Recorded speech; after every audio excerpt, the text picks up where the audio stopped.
ሰላም አለይኩም ወራህመቱላሂ ወበረካቱ። እህቶቼ እንደምን አላችሁ?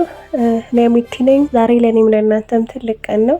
ለብዙ ጊዜ በውስጥ ሳወጣና ሳወርድ የነበረው በተለይ በስደት ያላችሁ እህቶች በትዳር ዙሪያ የማማከርና የመደገፍ ህልሜን ዛሬ በይፋ ጀምሬያለሁ።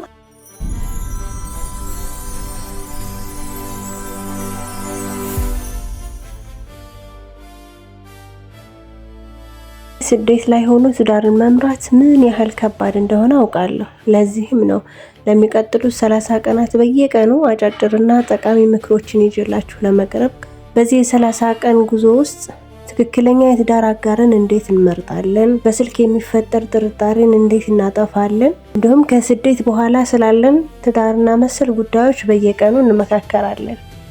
የዛሬው መልእክቴ ትዳርሽ ስንቅሽ ነው የሚል ነው። ብዙ ጊዜ ስደት ላይ ስንሆን ትዳርን እንደ ሸክም እናየዋለን። ነገር ግን በትክክለኛ መንገድ ከተመራ ትዳር ትልቅ ጥንካሬያችን ነው። ዛሬ አንድ ጥያቄ ልጠይቃችሁ። ትዳራችሁ በሰላም እንዲቀጥል ከእናንተ በኩል እያደረጋችሁ ያለው ትልቁ ጥረት ምንድን ነው? ኮሜንት ላይ ጻፉልኝ። ነገ ደግሞ በዝርዝር እንወያያለን።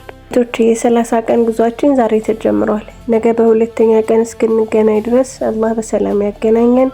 ሰብስክራይብ ማድረግና ለሌሎች ማጋራት እንዳትረሱ። ሰላም አለይኩም ወራህመቱላሂ ወበረካቱ።